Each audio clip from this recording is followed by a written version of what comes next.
Hey everyone, and welcome to my channel.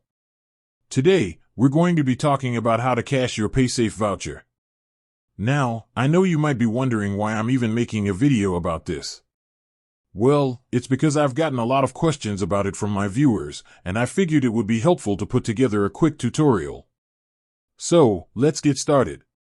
First, you need to find a place that accepts paysafe card vouchers. This could be a local store, gas station, or even an online retailer. Once you've found a place, you'll need to provide the cashier with your paysafe card voucher.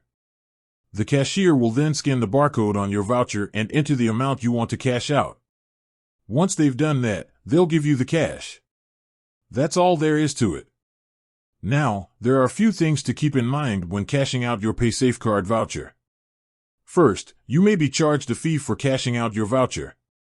This fee will vary depending on the location where you cash it out. Second, you may not be able to cash out the entire amount of your voucher. Some locations have a limit on the amount of cash you can receive in a single transaction. Finally, you'll need to provide identification when cashing out your voucher. This is to help prevent fraud. Once you've kept those things in mind, you should be able to cash out your paysafe card voucher without any problems. So, there you have it. That's how to cash your paysafe card voucher. I hope this video was helpful. If you have any questions, please leave a comment below. And with that said, thanks for watching, and until next time.